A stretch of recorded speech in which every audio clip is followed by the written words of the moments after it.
Hello students, how are you? Hope you all are fit and fine and also very good. Students, हम जो chapter fundamental unit of life पढ़ रहे थे, मैंने आपको कल उस चैप्टर का एंड करवा दिया था। ठीक है, एंड कराने के बाद मैंने आपको कुछ इंपॉर्टेंट पॉइंट्स बताए थे, कुछ स्पेशल पॉइंट्स बताए थे और उसके बारे में समरी बताई थी। ठीक है, चैप्टर का अब थोड़ा सा आगे बढ़े। मैं ये कह सकती हूँ कि शायद आज आपका चैप्टर पूरी तरीके से दी एंड हो जाएगा, या थोड़ा बहुत टॉपिक बचा तो हम कल ले लेंगे, वरना कल हम नया चैप्टर स्टार्ट करेंगे। तो जो cell unit of life chapter चल रहा था, उसमें आज हम थोड़ी से एमसीक्यूज डिस्कस करेंगे जो एग्जामिनेशन पॉइंट ऑफ व्यू से आपके लिए बहुत इंपॉर्टेंट है। ठीक है, इसको सॉल्व करने से आपका कॉन्फिडेंस भी बढ़ेगा।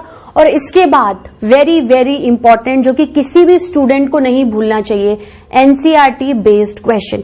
क्योंकि देखो, कॉम्पिटिटिव एग्जाम्स की बात तो बहुत दूर की होती है, सबसे पहले आपको बेसिक एनसीईआरटी क्वेश्चंस को सॉल्व करना आना चाहिए। तो सबसे पहले आज के लेक्चर में हम एक्सरसाइज स्टार्ट करेंगे। Let's start with some important MCQs. पहला एमसीक्यूज क्या है student? The term cell was given by. ठीक है, आप खुद भी आंसर को ऑप्शन से पहले सोच लीजिए कि आपके हिसाब से आंसर क्या है, क्योंकि देखिए जो थ्योरी मैंने पढ़ाई है, क्वेश्चंस उसी पे बेस्ड है। ऑप्शन से ल्यूवेनाइक, रॉबर्ट हुक, फ्लेमिंग या रॉबर्ट ब्राउन। किसने दिया था cell? Option number B, Robert Hooke ने दिया था। रॉबर्ट हुक ने क्या देखा था? उसने ये देखा था, जैसे उसने कॉर्क स्लाइस ले ली, माइक्रोस्कोप में स्टडी किया, खुद के सेल्फ डिजाइंड माइक्रोस्कोप में, और कंपार्टमेंट्स देखे, और उसने एक कंपार्टमेंट को सेल का नाम दिया। तो option B is correct, Robert Hooke. Let's move on to the next question. Who proposed the cell theory? Cell theory क्या कहती है कि मेरी स्टार्टिंग सेल से होती है। Cell is the structural, functional, fundamental unit of life. All the plants and animals are composed of cells. Okay, cell is the building block of my life. New cells arise from pre existing cell. ये सारी क्या है? Theory है। तो options क्या है? Schleiden and Schwann, Watson and Crick, Darwin and Wallace, Mendel and Morgan. देखो, चारों ऑप्शंस में वेरियस साइंटिस्ट जिन्होंने कोई ना कोई स्टडीज में कंट्रीब्यूशन दिया है, हमें उन सबका नाम है। लेकिन सेल थ्योरी के बेसिस पर, सॉरी स्टूडेंट्स, थोड़ा सा आगे चला गया, ये सेकंड ऑप्शन पे चल रहे हैं हम लोग, सेकंड क्वेश्चन पे। अगर इसको प्रॉपरली देखा जाए तो जो टू पेयर ऑफ साइंटिस्ट आए थे, शील्डन एंड श्वान, 1839 में, उन्होंने क्या बोला था कि all the plants and animals are composed of cells. वो बात अलग है कि विर्चो ने उनकी थ्योरी को आगे बढ़ा था, लेकिन प्रॉपरली सेल थ्योरी किसने दी? अगर इन ऑप्शंस के बारे में बात करें तो option number A, Schleiden and श्वान। दूसरा क्वेश्चन देखते हैं students. The history of the cell began in 1665 with the publication of Micrography in London by। किस साइंटिस्ट ने सेल को इस ईयर में डिस्कवर किया था और जो भी पढ़ा था उससे एक बुक में पब्लिश कर दिया जिसका नाम था micrography? Let's see the options. Robert Hooke, Robert brown, Strasberg या डुजार्डिन। कौन था स्टूडेंट? रॉबर्ट हुक ही था। जो साइंटिस्ट थे रॉबर्ट हुक, उन्होंने क्या किया था? उन्होंने जो भी सेल के बारे में स्टडी की थी उससे एक रिटर्न फॉर्म में कंजर्व कर दिया था। He wrote a book and the name is Micrographia. So the option number A is correct, Robert Hooke. Next question. Genetic material of a eukaryotic cell is contained in nucleolus, nucleus, nucleoplasm, nucleoid. मैं एक eukaryotic cell की बात कर रही हूं students, आपको अच्छे से याद होना चाहिए यूकैरियोटिक सेल क्या था। देखो, यूकैरियोटिक सेल क्या था? ये आपका न्यूक्लियस, ठीक है, ये इसकी nuclear membrane, double nuclear membrane, ये न्यूक्लियर पोर्स, ठीक है। इसके अंदर क्या था? न्यूक्लियोलस और ये क्रोमेटिन मटेरियल, ठीक है। तो अब अगर मैं बात करूं स्टूडेंट्स, यूकैरियोटिक सेल एक प्रॉपर ऐसा सेल है जो पूरे स्ट्रक्चर ऑफ सेल को डिपिक्ट करता है, डिग्निफाई करता है। जैसे उसमें सेल मेम्ब्रेन होगी, प्रॉपर साइटोप्लाज्म होगा, न्यूक्लियस होगा, न्यूक्लियस के भी चारों कंटेंट्स होंगे, ठीक है। ये आपकी न्यूक्लियर मेम्ब्रेन है, ये न्यूक्लियोप्लाज्म है, इसमें क्रोमेटिन मटेरियल और न्यूक्लियोलस है। तो इसी के अंदर क्रोमेटिन मटेरियल किसके अंदर है? न्यूक्लियस के अंदर है ना। और ये क्रोमेटिन मटेरियल फर्दर क्या बनाता है? क्रोमोसोम।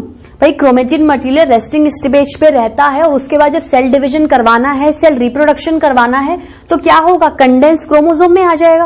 और क्रोमोसोम के अंदर आपका genetic material in the form of genes है। मेरे अंदर मेरे पापा के कैरेक्टर है, मेरे अंदर मम्मी के कैरेक्टर है, क्योंकि मैंने उनके क्रोमोसोम्स को इनहेरिट किया। तो जेनेटिक ट्रेट्स क्या है, मेरे पेरेंट्स के ही आएंगे, because I am the offspring of my parent. तो जेनेटिक मटेरियल यूकैरियोटिक सेल में कौन से अंदर होगा, किसके अंदर है, न्यूक्लियस के अंदर है। किसके अंदर है, न्यूक्लियस के अंदर। तो option number B is correct. Plasma membrane is permeable, selective permeable, semi permeable या impermeable.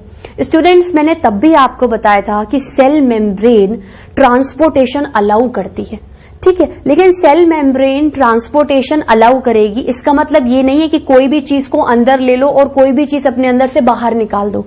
Cell membrane has to select some good things to move inside and some bad things to move outside.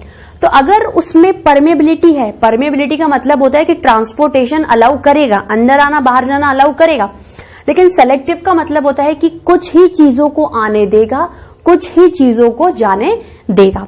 तो nature of plasma membrane का ही दूसरा नाम cell membrane है, उसका nature क्या है, selectively permeable. Option number B is correct. Next question देखते हैं students. A cell placed in a solution swells up. The solution is hypertonic, isotonic, hypotonic, both A and B. मैंने एक tumbler लिया, उसमें मैंने एक सॉल्यूशन बनाया। सॉल्यूशन का मतलब क्या होता है, जैसे पानी ले लिया, सॉल्वेंट ले लिया और उसके अंदर सॉल्ट या शुगर कोई भी टाइप का सॉल्यूट डाल दिया। तो solute plus solvent is equals to solution. मैं कह रही हूं वो सॉल्यूशन हाइपोटोनिक है, ठीक है, या चलो ये तो बात की बात है, सॉल्यूशन का नेचर बाद में डिस्कस करते हैं। मैंने कहा था कि वो टम्बलर के अंदर सॉल्यूशन है और सॉल्यूशन के अंदर मैंने सेल डाल दिया, सेल फूल गया, स्वेल क्या हो गया, स्वेल्स अप हो गया, फूल गया, स्वेलिंग आ गई उसके अंदर। दैट मीन्स टम्बलर के अंदर शायद कुछ चीज है जो सेल के अंदर चली गई और उसका डायमीटर उसने इंक्रीज कर दिया, ठीक है। तो सॉल्यूशन का नेचर क्या होगा, सॉल्यूशन का नेचर हाइपोटोनिक होगा स्टूडेंट्स। मैंने तब भी आपको बताया था हाइपोटोनिक का क्या मतलब होता है, अगर इस क्वेश्चन से रिलेटेड बात करें अपन, ठीक है। समझ लो ये एक टम्बलर है, ठीक है, टम्बलर के अंदर सॉल्यूशन है और मैंने सेल डाल दिया। अब सेल क्या हो गया, ऐसे बड़ा हो गया, फूल गया। तो इसका मतलब क्या है कि हाइपोटोनिक सॉल्यूशन सेल के बाहर है। ऑप्शन हाइपोटोनिक सही होगा, लेकिन इसका रीजन क्या होगा, देखो हाइपोटोनिक का मतलब क्या होता है, हाइपोटोनिक का स्टूडेंट्स ये मतलब होता है कि आपके पास सॉल्यूट कम है और सॉल्वेंट ज्यादा है।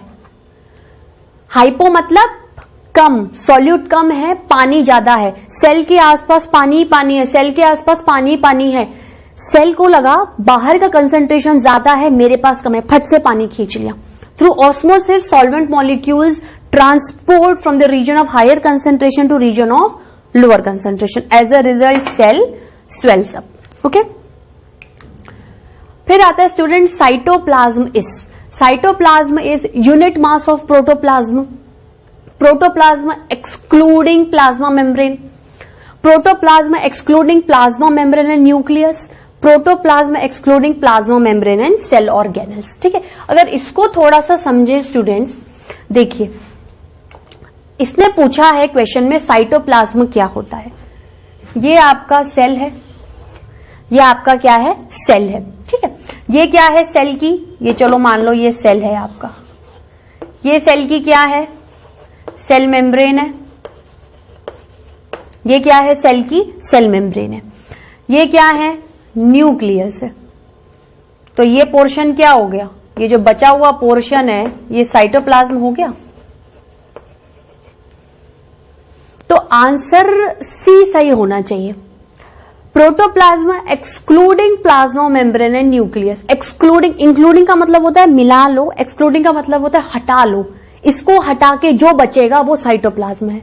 इसको हटा लो, इसको हटा दो, बीच का बचा हुआ क्या दिखा, cytoplasm. So option number C is correct. Rough endoplasmic reticulum contains, rough endoplasmic reticulum क्या अपने अंदर रखता है, detoxification centres, carbohydrate synthesising machinery, ribosome, lysosomes. Simple सा क्वेश्चन है, सिंपल सा आंसर है, सी राइबोसोम्स। एंडोप्लाज्मिक रेटिक्यूलम को 2 पार्ट्स में डिवाइड किया जाता है स्टूडेंट्स। क्या क्या होता है उसका डिवीजन? अगर आप एंडोप्लाज्मिक रेटिक्यूलम की बात करें तो उसके डिवीजन में हमें 2 तरीके के दिखते हैं, आरईआर एंड एसईआर। आरईआर को रफ एंडोप्लाज्मिक रेटिक्यूलम कहते हैं, एसईआर को स्मूथ एंडोप्लाज्मिक रेटिक्यूलम कहते हैं। ठीक है, ईआर की शेप कुछ ऐसे होती है। ठीक है, आरईआर को मैं क्यों आरईआर बोलती हूं? क्योंकि उस पे दानों की तरह राइबोसोम्स प्रेजेंट होते हैं। क्या होते हैं स्टूडेंट्स? राइबोसोम्स। और इन राइबोसोम्स की प्रेजेंस की वजह से ही तो एंडोप्लाज्मिक रेटिकुलम रफ हो जाता है। तो ओवरऑल आरईआर में क्या होगा? आरईआर में राइबोसोम्स होंगे। Seat of photosynthesis is leucoplast, chloroplast, chromoplast, both A and C. मैंने आपको बताया था प्लास्टिड सिर्फ और सिर्फ प्लांट सेल्स में पाए जाते हैं। प्लास्टिड एक बॉडीज हैं, ठीक है ना, स्मॉल बैग लाइक स्ट्रक्चर्स हैं जो अपने अंदर कुछ भर सकते हैं। वो मैंने आपको 3 तरीके के बताए थे, ल्यूकोप्लास्ट, क्रोमोप्लास्ट, क्लोरोप्लास्ट। क्लोरोप्लास्ट का मतलब होता है क्लोरोफिल कंटेनिंग प्लास्टिड। क्लोरोफिल एक ग्रीन पिगमेंट है जो कि प्लांट्स के अंदर प्रेजेंट होता है और उन्हीं की वजह से, उस पिगमेंट की वजह से प्लांट्स अपना खाना खुद बनाते हैं। Green plants are the topmost producers, they are the primary producers, they produce their own food, they are autotrophic in nutrition. Okay, so किसकी वजह से? Due to the presence of chloroplast. Chloroplast के अंदर क्लोरोफिल कंटेनिंग ग्रीन पिगमेंट है जिसकी वजह से खाना बनता है। और उस process of formation of own food by plants को क्या बोलते हैं? फोटोसिंथेसिस। तो फोटोसिंथेसिस एक्चुअली हो क्या रहा है? Green coloured containing bodies, chlorophyll, that is the chloroplast. Mitochondria are sets of aerobic respiration, Krebs cycle of aerobic respiration, glycolysis of aerobic respiration and anaerobic respiration. Students ये थोड़ा सा question out है, इतना मैंने आपको थ्योरी में नहीं बताया था क्योंकि आपके सिलेबस में भी नहीं है और इतना अपन को डीप में पढ़ना भी नहीं है। मैं बोल रही हूं एरोबिक रेस्पिरेशन। कोई भी काम हो रहा है, रेस्पिरेशन का मतलब क्या होता है? Generally exchange of gases. Oxygen को सेल के अंदर जाना है, कोई काम करना है और वेस्ट प्रोडक्ट में CO2 निकलेगी, वो बाहर छोड़ देनी है। तो ये जो भी काम हो रहा है ये ऑक्सीजन की वजह से हो रहा है बॉडी में। मैंने आपको क्या बोला था? Mitochondria are the power house of my cell because it produces the energy currency ATP। तो सेल के अंदर अगर ऑक्सीजन आ रहा है और उसका यूटिलाइजेशन हो रहा है जिसकी वजह से CO2 प्रोड्यूस हो रहा है, वो सारा काम सेल के अंदर एक्चुअली करवा कौन रहा है? उसका सेल ऑर्गेनल माइटोकॉन्ड्रिया। तो प्रेजेंस ऑक्सीजन की जरूरी है।